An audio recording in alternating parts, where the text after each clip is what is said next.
జరిగిందంటే చందన్పూర్ ఊర్లో ఒక అక్క ఒక తమ్ముడు ఉండేవారు.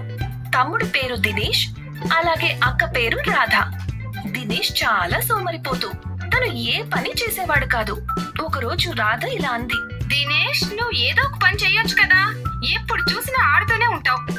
నేను అమ్మ నీకు ఎన్నాళ్ళు ఇలా చెప్తూ ఉండాలి, కాస్త నువ్వు అర్థం చేసుకోవచ్చు కదా.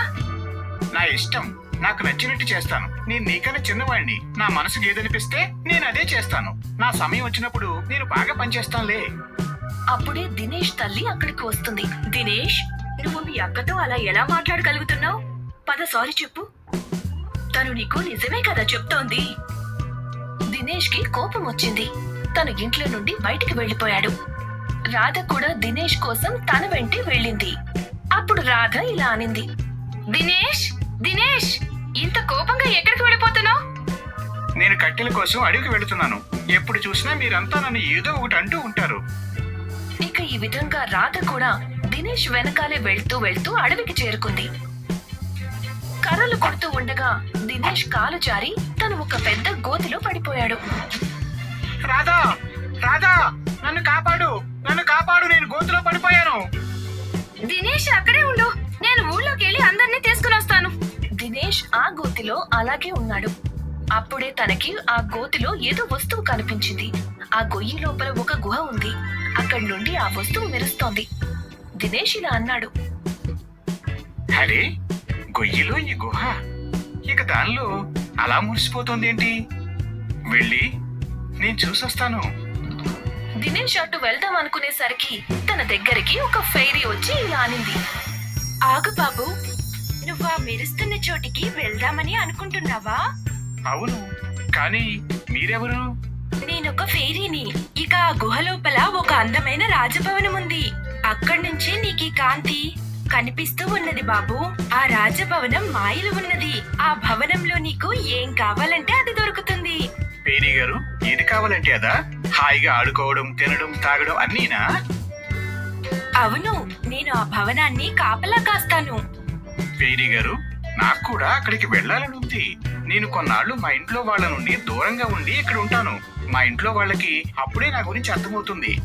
నువ్వు ఆ భవనంలో ఉండొచ్చు, కానీ నా అనుమతి లేకుండా బయటికి మాత్రం వెళ్ళకూడదు. అలాగే పేరీ గారు, సరే. అప్పుడు దినేష్ ఆ గుహ లోపలికి వెళ్తాడు. దాని మరోవైపు నుండి బయటికి వచ్చి ఒక పెద్ద రాజభవనాన్ని చూస్తాడు. తను ఇలా అన్నాడు, ఈ భవనం ఎంత అందంగా ఉందో. ఇక మీదట నేను హాయిగా ఉంటాను, తింటాను, తాగుతాను. దినేష్ ఆ భవనం లోపలికి వెళ్ళాడు. ఇక ఆ భవనం తలుపు మూసుకుపోయింది. అప్పుడు దినేష్ ఆ భవనంతో అన్నాడు, మాయా భవనమా, నేను ఇక్కడ నిద్రపోవాలి. నాకు ఒక అందమైన మంచం ఇవ్వండి. అప్పుడు అక్కడ ఒక అందమైన మంచం ప్రత్యక్షమైంది. దినేష్ సంతోషంగా అక్కడ నిద్రపోయాడు. మరోవైపు రాధ తన తమ్ముడిని వెతకడానికి అందరినీ తీసుకొచ్చింది. కానీ అక్కడ ఏ గొయ్యి కనిపించలేదు. అందరూ తనని వెతకడం మొదలు పెట్టారు. అప్పుడు రాధ ఇలా అనింది, ఏం తెలుసు, దినేష్ గొయ్యి నుండి బయటకొచ్చి వెళ్ళిపోయాడేమో.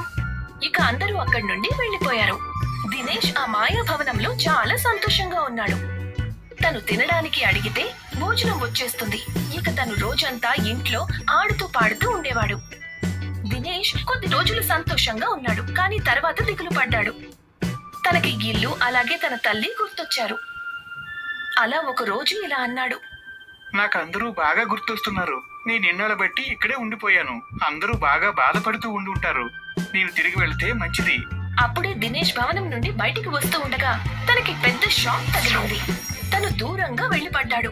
దినేష్ ఏడుస్తూ ఇలా అన్నాడు, నేను ఇంటికి వెళ్ళాలి. నేను ఇక్కడ ఉండలేను. నన్ను వెళ్ళనివ్వు, నన్ను వెళ్ళనివ్వు. ఇక మీదట నువ్వు ఇక్కడే ఉండాలి. ఆ ఫెయిరీ నాకు ఆదేశం ఇచ్చినప్పుడే నువ్వు ఈ భవనం నుండి బయటికి వెళుతావు.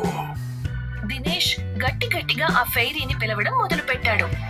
అప్పుడే ఫెయిరీ అక్కడికి వచ్చి ఇలా అనింది, ఏమైంది దినేష్? ఫెయిరీ గారు, నేను ఇక్కడ ఉండలేను. నేను ఇంటికి వెళ్ళాలి. కానీ నువ్వే కదా కోరుకున్నావు ఇక్కడ హాయిగా దర్జాగా ఉందామని. లేదు లేదు, నేను కేవలం నా కుటుంబం దగ్గరికే వెళ్ళాలి. నేను ఇక మీదట అన్ని పనులు చేస్తాను. మా ఇంట్లో వాళ్ళకి అస్సలు కోపం తెప్పించే పని చేయను. అప్పుడు ఆ ఫెయిరీ తన మాట ఒప్పుకొని ఆ మాయా భవనం నుండి దినేష్ ని విడుదల చేసింది. దినేష్ పరిగెత్తుకుంటూ తన ఇంటికి చేరుకున్నాడు. అక్కడ అందరూ తమ పనుల్లో ఉన్నారు. అదేంటి దినేష్, ఏమైంది? నువ్వు ఇందాకే అడవికి వెళ్ళావు కదా కర్రలు కొట్టడానికి.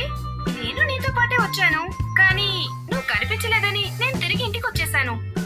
దినేష్ ఆలోచనలో పడ్డాడు. నేను చాలా రోజులుగా ఇంటికి దూరంగా ఉన్నాను కదా, ఆ మాయా భవనంలో ఉన్నాను. కానీ రాధ ఎలా ఎందుకంటోంది ఏదో నేను ఇప్పుడే వెళ్ళినట్టు. అప్పుడు దినేష్ కి తెలిసింది తను ఆ మాయా భవనంలో ఉన్నంతసేపు సమయం కూడా ఆగిపోయింది అని. రాధ అన్నీ మర్చిపోయింది. అందుకే ఎవ్వరికీ తెలీదు ఇదంతా ఆ మాయా భవనం మాయా అని. అది కేవలం దినేష్ కి మాత్రమే తెలుసు. మరుసటి రోజు పొద్దుటే లేచి దినేష్ బయట కర్రలు కొట్టడానికి వెళ్లిపోయాడు. తను ఇంటికి తిరిగి వచ్చేసరికి అమ్మ ఇంకా రాధ తన దగ్గరకు వచ్చి ఇలా అన్నారు. దినేష్, నువ్వు చాలా కష్టపడుతున్నావు బాబు, మమ్మల్ని క్షమించు. మేం నిన్ను ఊరికే తిడుతూ ఉండేవాళ్ళం. లేదమ్మా, ఇప్పుడు నాకంతా అర్థమైంది. పని చేయటం ఎంత అవసరమో. ఇక నేను విశ్రాంతి తీసుకోను, పని చేస్తాను. ఈ విధంగా అమ్మ ఇంకా రాధ దినేష్ ని కౌగిలించుకున్నారు. కష్టం ఇంకా పరిశ్రమ మాత్రమే ఒక మనిషికి నిజమైన గుర్తింపు.